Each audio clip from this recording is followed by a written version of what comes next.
muito bom dia, seja bem-vindo a mais um programa Vida Devocional. É muito bom nós entrarmos aí na sua casa, no seu local de trabalho, onde quer que você esteja, para participar da sua manhã, para compartilhar com você a palavra do nosso Deus. Que este seja um dia maravilhoso, que este seja um tempo especial também, para que você possa crescer no conhecimento e na graça do nosso Senhor. Vamos orar, falar com o nosso Deus.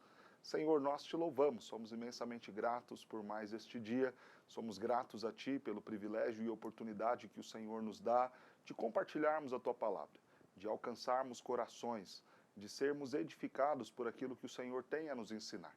Que isto seja uma verdade, que nós, ó Deus, comecemos bem o nosso dia, nos alimentando daquilo que temos vindo da parte do Senhor.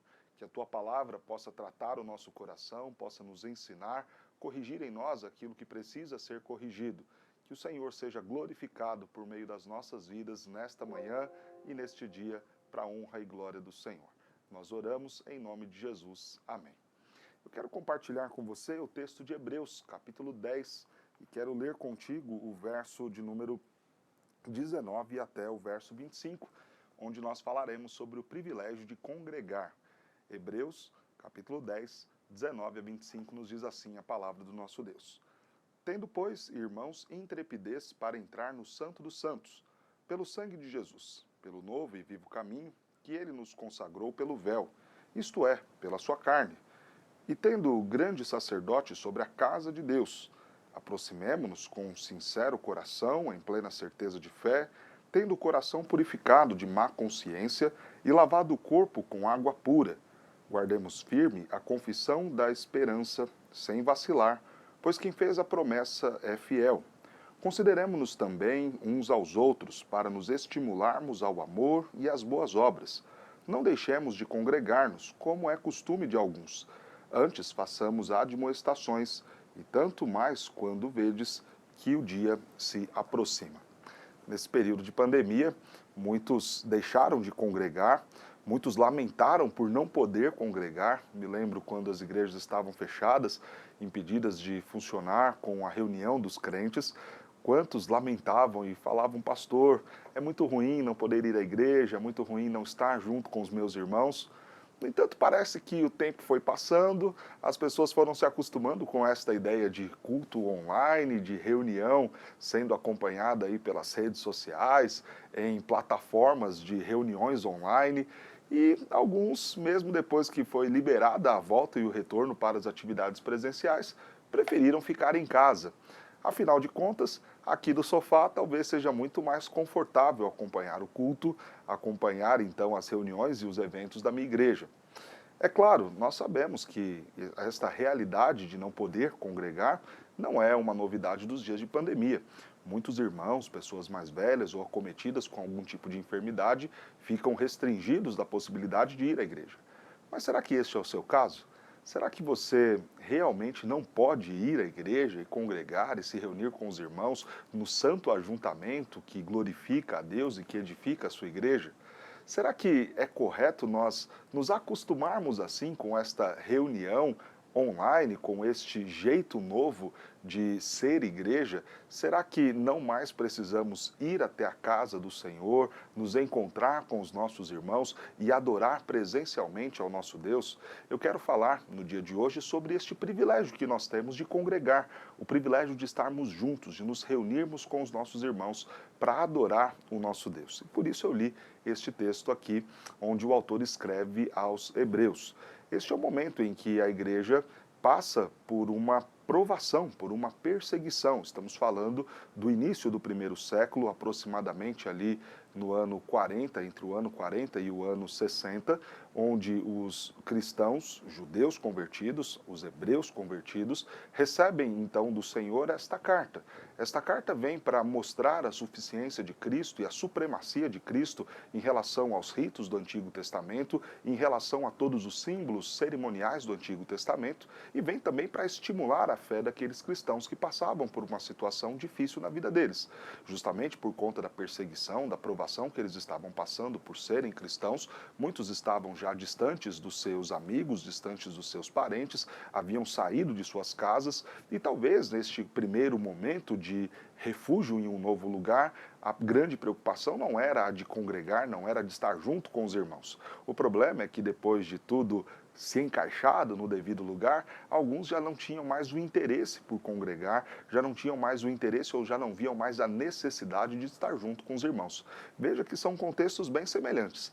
Uma dificuldade que nos afasta temporariamente da reunião com o grupo e que depois passa a se tornar um hábito em nossas vidas.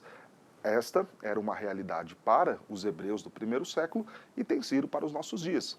Um problema, a pandemia, que temporariamente nos afastou dos nossos irmãos, mas que infelizmente tem se tornado um hábito recorrente na vida de muitos crentes. Muitos crentes não querem mais ir à igreja. Nós entendemos, claro, além da comodidade, além da preguiça, que é um mal do nosso coração, há também muitas frustrações que muitos irmãos já vinham carregando há tempos e que ficaram talvez mais evidentes depois desses dias de pandemia. Mas eu quero mostrar que é um grande privilégio nós congregarmos. E quero dividir a minha exposição, a minha meditação com você nesta manhã em 2 pontos. Um privilégio conquistado por Cristo Jesus e o privilégio da comunhão com os nossos irmãos. Vamos ver então aqui no texto. Primeiramente, este privilégio de congregar é um privilégio conquistado por Cristo Jesus. O Senhor Jesus conquistou para nós esta possibilidade de nos vermos como família, de nos vermos como irmãos. Eu sou um como você no amor do nosso Pai, somos um no amor de Jesus, é o que diz a canção que há tempos cantamos em nossas igrejas. Somos um no amor de Cristo Jesus. No amor de Cristo Jesus, o sacrifício de Cristo Jesus fez com que nós agora pudéssemos ser adotados, feitos filhos de Deus e agora nos vermos como irmãos uns dos outros, parte de uma grande família. O texto vai nos dizer, tendo, pois, irmãos, intrepidez, ousadia, entrem então, acessem a presença do Pai com muita coragem. Isso por quê? Porque nós temos um caminho novo que nos conduz a isto. O pedido, então, do autor aqui é para que nós olhemos a oportunidade e o privilégio do culto como algo que o Senhor conquistou para nós. Já não precisamos chegar intimidados por qualquer tipo de situação. Aqui há um contraste entre o que era a lei cerimonial do Antigo Testamento e o que é a realidade nossa agora em Cristo. No Antigo Testamento, apenas o sacerdote poderia se aproximar, e isso depois de todo um rito muito sério de purificação. Uma corda era amarrada até a cintura do sacerdote para que ele pudesse ir até o Santos dos Santos. Aquela corda, caso ele morresse, seria o meio para que as pessoas pudessem retirá-lo de lá de dentro do Santos dos Santos. Tamanha era a seriedade desta aproximação, tamanha era a exigência da santidade daquele que iria representar o povo diante de Deus.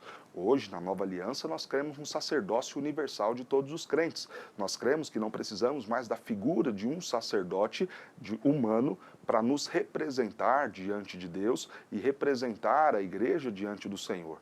É claro que nós não precisamos de um, porque este um já veio, e este um é Cristo Jesus. E este grande sacerdote é o Senhor Jesus Cristo, como nós vemos no próprio texto nos afirmando no verso de número 21. Tendo nós, então, aí um grande sacerdote sobre a casa do nosso Deus. Cristo é o nosso sacerdote e ele é aceito. Mas eu quero falar do porquê Cristo é este sacerdote que vai, que entra, que nos representa e que abre este caminho. Ele, primeiramente, é santo, teve todas as suas obras de justiça feitas sem nenhum tipo de pecado, de mácula, de mancha. Nós olhamos então para o Senhor Jesus Cristo e sabemos da sua santidade na sua concepção, ele não herda o pecado original. Sabemos da sua santidade pela vida que ele teve, os seus atos de justiça praticados, ele não conheceu o pecado. E sabemos que ele não apenas viveu de forma íntegra e perfeita, e a sua concepção também se deu assim, mas ele também paga na cruz o preço pelo meu e pelo seu erro. Por isso o texto nos diz que o caminho que agora nos faz nos aproximarmos em culto, em celebração, nos aproximarmos do nosso Deus para estarmos diante da presença do Senhor, que é santo, santo, santo, é tão somente Cristo Jesus. Ele é o vivo caminho, consagrado pelo véu, isto é, pela sua própria carne. Quando a carne de Cristo foi rasgada pelas muitas feridas ali da cruz, quando ele morre também o véu do templo se rasga. O preço foi pago, a justiça divina foi satisfeita. Agora nós então podemos acessar e entrar no Santos dos Santos. Esta simbologia e aquilo para qual apontavam os ritos cerimoniais dos hebreus é belíssima quando consumada em Cristo. Nós olharmos que aquilo que nos separava foi rasgado. O véu que separava então já não separa mais, porque agora temos acesso a Deus por meio do caminho, por meio de Cristo Jesus. Congregar, então, cultuar ao Senhor, nos reunirmos com os nossos irmãos, foi um privilégio conquistado por Cristo e um preço caríssimo, um preço pago de grande valor, o sangue do nosso Senhor Jesus Cristo, a sua morte e todas as ofensas que ele passou. Cristo ressuscitou, ressuscitou e hoje vivo está ao lado do Pai, intercedendo por nós. Por isso, quando nós cultuamos, não fazemos em nossos méritos, não fazemos a partir da nossa condição de santidade, porque nós, infelizmente, ainda estamos em processo de aperfeiçoamento. Fazemos em nome de Jesus, e em nome de Jesus nós somos aceitos, e isto é um grande privilégio que não podemos desprezar. Diante desta realidade de que este privilégio para cultuar e congregar foi conquistado por Cristo Jesus, o texto nos convida. Aproximemo-nos então com sincero coração, em plena certeza de fé, tendo o coração purificado de má consciência e lavado o corpo com água pura. Guardemos firme a confissão da esperança, sem vacilar, pois quem fez a promessa é fiel. Diante da realidade, da ciência que eu e você temos agora, de que Cristo abriu espaço e caminho para que nós pudéssemos ser aceitos pelo Pai, precisamos atentar ao convite que o autor nos faz aqui. Aproximemo-nos do Senhor. Vamos cultuar, então, com alegria, com disposição, com coragem, com ousadia, com a cabeça erguida, não com qualquer tipo de soberba do coração que se vê como aceito por seus méritos por Deus, mas com a cabeça erguida na ciência de que em Cristo nós somos feitos santos, de que nos méritos de Cristo nós somos aceitos. Eu não preciso mais chegar-me diante de Deus com medo de ser fulminado, eu não preciso mais me aproximar de Deus com medo de cair morto no Santos dos Santos, como era a realidade no rito cerimonial do Antigo Testamento.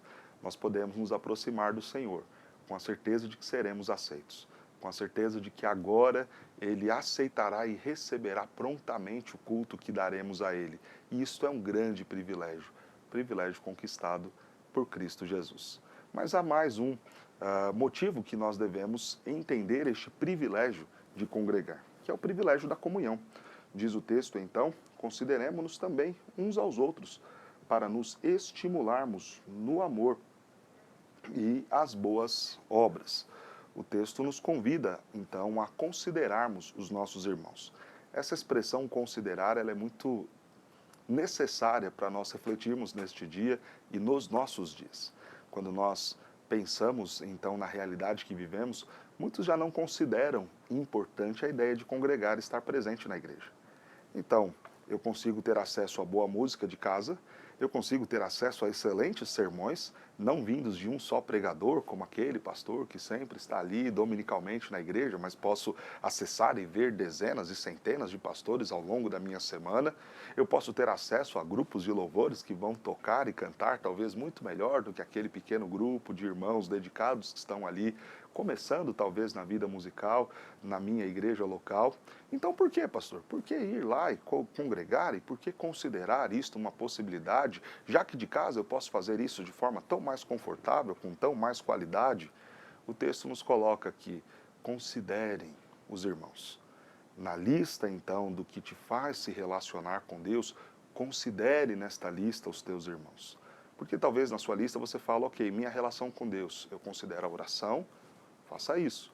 Eu considero a leitura da Escritura, ótimo, faça isso. Eu considero um bom pastor que me discipule ou bons sermões que vão me edificar, ok, faça isso.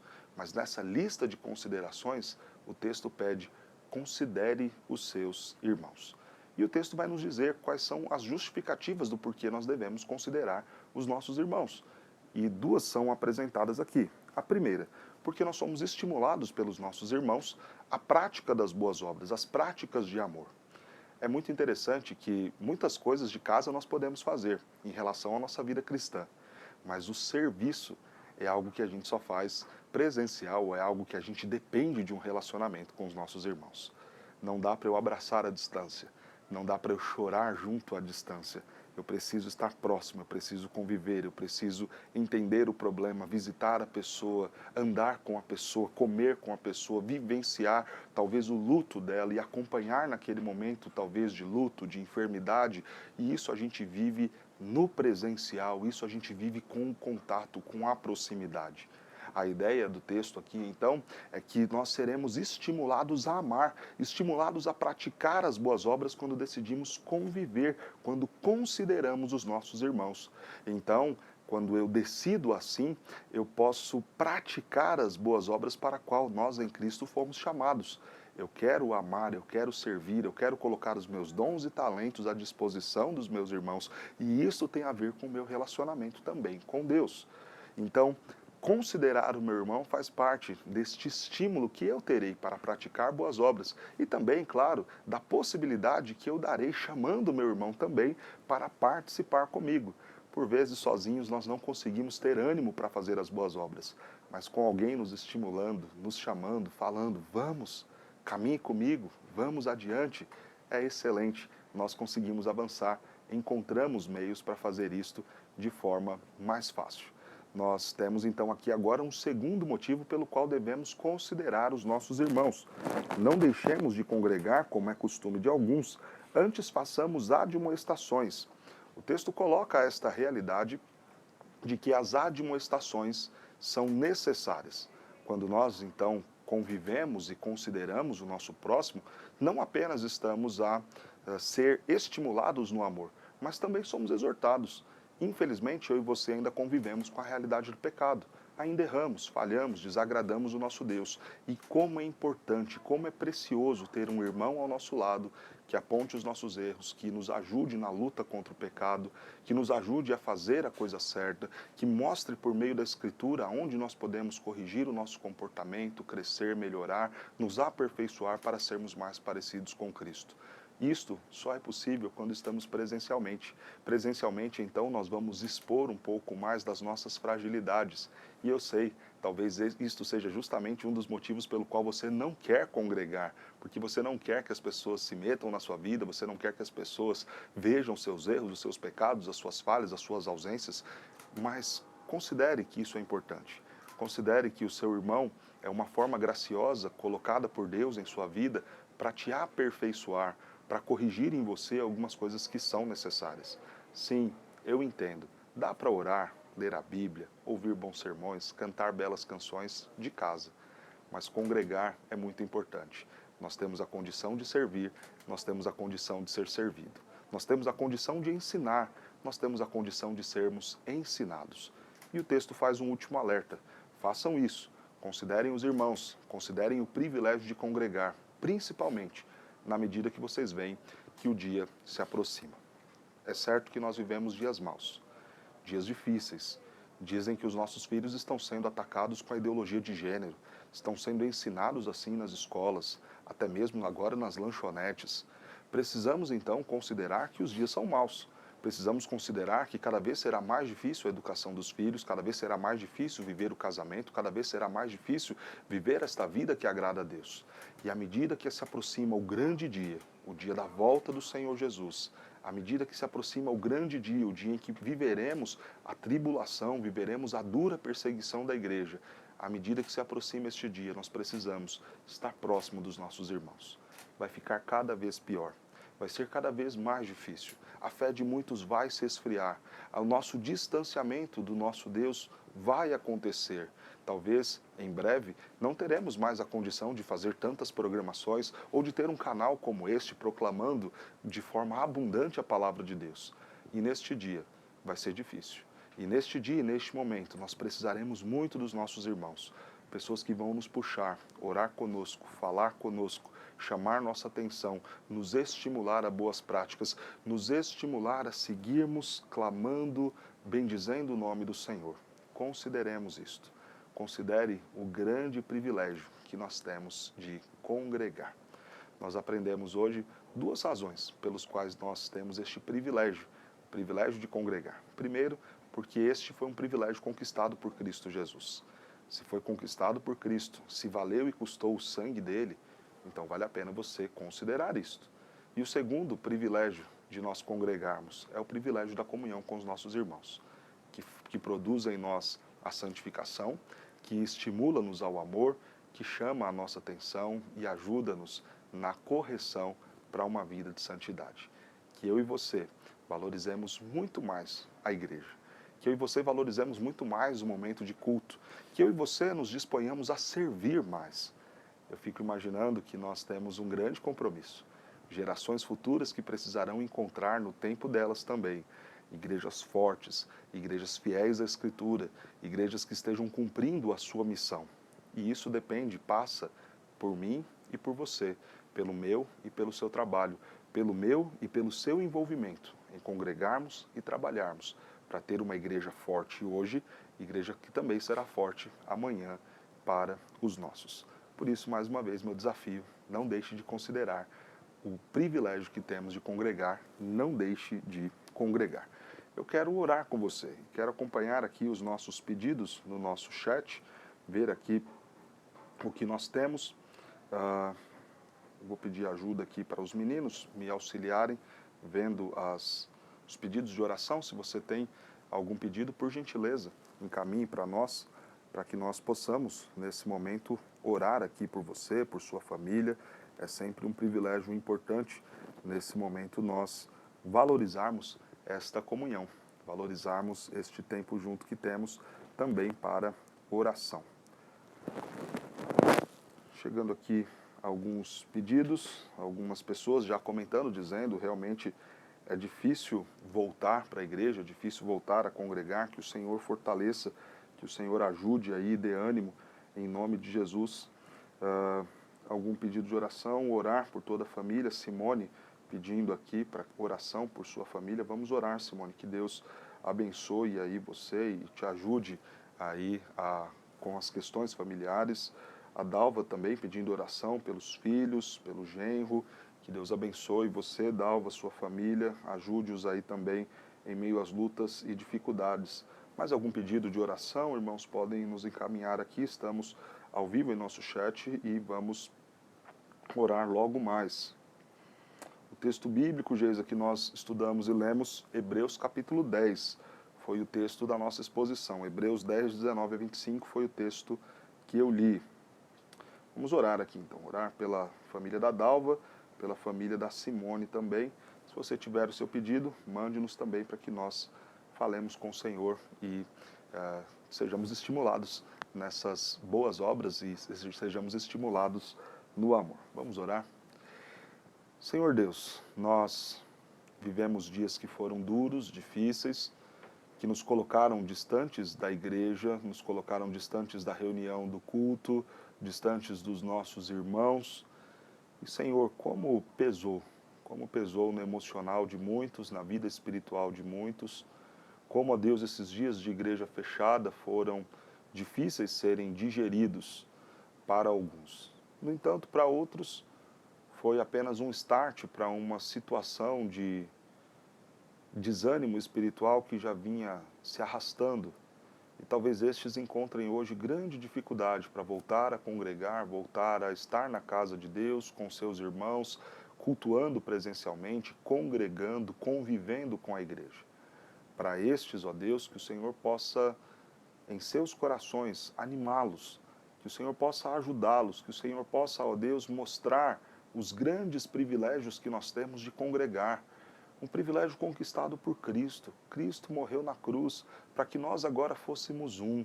Eu não posso amar a Cristo e desprezar a família de Cristo. Nos ensine a ver isto como privilégio, a ver esta dádiva que o Senhor conquistou para nós, de estarmos juntos, reunidos com os irmãos, sentados diante do Pai, adorando o Pai. Senhor, nos ajude também a valorizar, a considerar nossos irmãos em Cristo, pelo estímulo que temos da nossa fé, porque eles nos ajudam, nos motivam, nos colocam para cima quando estamos desanimados, porque são os nossos irmãos em Cristo, muitas vezes os instrumentos usados pelo Senhor para chamar a nossa atenção, apontar o nosso pecado, caminhar conosco num processo de discipulado. Nós te louvamos pela vida de muitos irmãos que foram importantes, que são ainda hoje relevantes na caminhada cristã que cada um de nós temos. E pedimos ajude e motive, toca no coração destes que estão desprezando a bênção de ter os seus irmãos em Cristo ao seu lado. Senhor, nós pedimos neste momento também pelas famílias. Abençoe, Senhor, a família da Dalva, seus filhos, genro. Abençoe, ó Deus, também a família da Simone. Cuida, Senhor. O Senhor sabe quais são as necessidades, quais são os problemas, aquilo que tem afligido as tuas filhas, aquilo que tem feito e levado elas a fazerem estes pedidos, que o Senhor mesmo possa dar ânimo, que o Senhor mesmo possa dar a direção, aonde falta sabedoria, aonde falta, ó Deus, a paz, que o Senhor traga a paz, a reconciliação, que o Senhor traga, ó Deus, a saúde, que o Senhor leve também, ó Deus, o sustento, para que estas famílias estejam bem, bem amparadas, bem cuidadas para a glória do Senhor. Pedimos também, ó Deus, por tantas outras famílias que enfrentam dificuldades neste momento.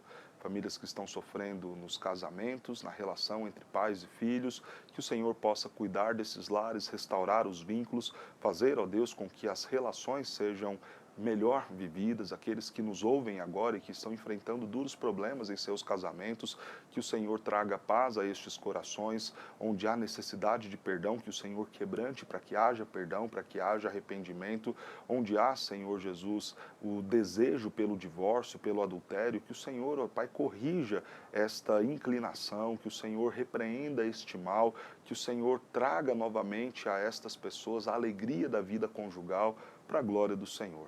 Para aqueles filhos, ó Deus, que estão distantes do seu caminho, que não amam o Senhor nem a tua palavra, que talvez tenham sido criados na igreja, mas hoje estão distantes, que o Senhor possa trazê-los de volta, que o Senhor possa converter esses corações, alcançá-los, ó Deus, e dar aos pais a paciência, a sabedoria e, acima de tudo, também a disposição para orar e testemunhar de Cristo para os seus filhos. Senhor, nós pedimos por aqueles que enfrentam os problemas financeiros, as dificuldades, ó Deus, nestes dias de crise, que o Senhor abra portas, que o Senhor ajude-os, ó Pai, a terem o seu sustento. Aqueles que são empresários, que são autônomos, que o Senhor, ó Deus, dê graça a eles para que eles consigam caminhar bem, crescer em seus negócios, em seus empreendimentos e ter o sustento do seu lar para a glória do Senhor.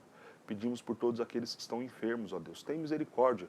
Socorre-os, ó Pai, aqueles que estão no hospital agora, sofrendo as enfermidades, sê com os médicos, capacita, ajude-os no diagnóstico, no tratamento, que o Senhor possa ajudá-los a se recuperarem logo e estarem bem novamente nas suas atividades para a glória do Senhor. Cuida da nossa nação, abençoe-nos, ó Deus, abençoe o nosso país, abençoe, ó Pai, as condições econômicas, as condições sanitárias, para que vivamos dias melhores para a glória do Senhor. Abençoe também a nossa igreja, as nossas igrejas. É um grande privilégio nós termos as igrejas do Senhor servindo o teu povo. Que nós, ó Pai, possamos nos empenhar e nos envolver mais com o sustento, com o trabalho das nossas igrejas. Que o Senhor abençoe os nossos pastores, os nossos líderes e o povo teu espalhado sobre toda a face da terra. É o nosso pedido, a nossa oração, em nome de Cristo Jesus. Amém.